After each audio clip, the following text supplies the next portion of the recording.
Jésus-Christ, le seul nom. Jésus-Christ, le seul nom qui sauve et qui donne la vraie liberté. C'est le plus grand nom qui soit, le nom du plan originel de Dieu pour le salut de l'humanité. Lui seul a fait ce que lui seul pouvait faire. Lui seul a accompli ce que lui seul pouvait accomplir. Par sa médiation, Jésus-Christ a rendu possible la réconciliation des hommes de toute race, de tout peuple et de toute tribu avec leur Créateur, Dieu. Il a porté sur ses épaules le poids de la responsabilité de la rébellion de toute la race humaine. Son sang était suffisant pour chaque iota de péché, pour chaque mal qui a été commis dans le monde. C'est aussi grâce à lui que le royaume de Dieu a une représentation dans le monde et qu'il y a la sublime porte ouverte entre le ciel et la terre. C'est pourquoi il demeure l'unique lauréat du prix éternel de la paix. Il est le prince de la paix. Il a sa place unique de seul intermédiaire entre Dieu et les hommes, de seul sauveur. Et l'autorité dont est investi son nom s'étend sur toutes choses. Toute la création est soumise à son nom. Il a le monopole de la vie, la seule issue prévue par Dieu, l'unique porte de sortie pour sauver les hommes de la mort. Jésus-Christ est homme, vainqueur de la mort. Il est la condition nécessaire et suffisante pour entrer au ciel. C'est par lui seulement qu'on peut voir Dieu et bénéficier du programme de rédemption préparé bien avant la fondation du monde. Tout chemin mène à Rome, certes, mais le chemin qui mène au ciel est exclusif. C'est Jésus-Christ. Le premier homme à aller au ciel a occupé un trône éternel. Celui qui était né dans une étable était roi. Si la vie était une musique, il serait le seul chant et l'unique mélodie agréable aux oreilles du Très-Haut. On ne peut satisfaire pleinement le cœur de Dieu que si et seulement si on a cru en Jésus-Christ. En vérité, le meilleur choix que l'on puisse faire dans la vie, c'est de croire en lui. L'importante décision que l'on puisse prendre, c'est de le suivre. Lui, il est juste, le repère de tout ce qui existe. L'incarnation complète de la divinité dans le règne des sens, le prototype de la nouvelle race. Il a apporté un nouvel ordre de vie sur la terre et la vie de Dieu est désormais disponible et possible de recevoir pour tous les hommes.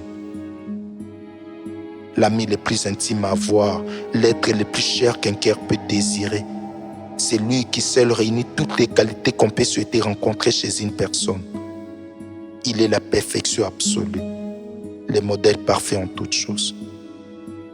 L'unique réponse de Dieu au plus grand problème de l'homme, Jésus-Christ est la seule solution que Dieu avait pour ôter le péché du monde.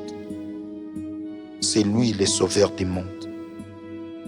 Seigneur, c'est son titre de gloire. Il a l'exclusivité de la divinité, il garde la clé de l'éternité. De son visage rayonne la connaissance de la gloire de Dieu. Il est la révélation elle-même de Dieu. Un événement. La manifestation vivante de la grâce de Dieu au milieu des hommes. Sa venue sur terre est un signe très clair que Dieu n'est pas en colère avec le monde. S'il était une monnaie, il serait la plus stable de toutes les monnaies. Et sa nation aurait eu une économie très forte qui résisterait à n'importe quelle crise au monde. Elle serait pour toujours la plus puissante et la plus riche des nations du monde et son hégémonie n'aurait jamais de fin.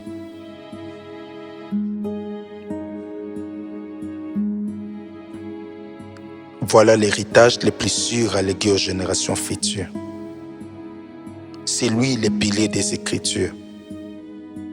Le Messie promis en qui se concentre l'espérance de la gloire à venir.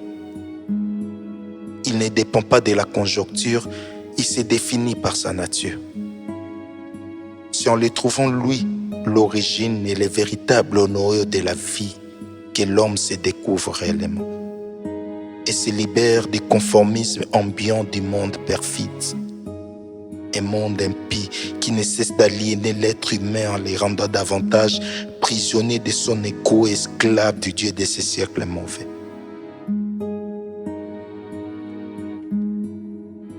Vouloir se passer de lui, le plus disponible, le plus indispensable des hommes, le seul capable de répondre à toutes les attentes du monde, c'est programmer sa propre perte et décider de passer son éternité dans le tourment. L'ignorer, c'est une tragédie. C'est refuser le meilleur du ciel, le don gratuit des dieux, et ressembler à l'homme naturel qui, installé dans une sécurité illusoire et dans sa folie d'autosuffisance, pense ne plus avoir besoin de l'air pour vivre. Ceci est en vérité la cause la plus directe de tous les malheurs que connaît le monde depuis la chute du premier homme, Adam, formé de la poussière du sol. Il pécha et toute la création a été plongée dans le chaos. L'humanité est définitivement prise au piège par le péché. La restauration de toutes les relations partant du Créateur jusqu'à son prochain via soi-même n'est possible qu'en Jésus-Christ. Seul moyen de pardon et de grâce, garant de la nouvelle alliance des dieux. L'épicentre même de l'histoire du monde, le personnage clé de l'histoire de l'humanité. Il est le héros principal du salut des hommes.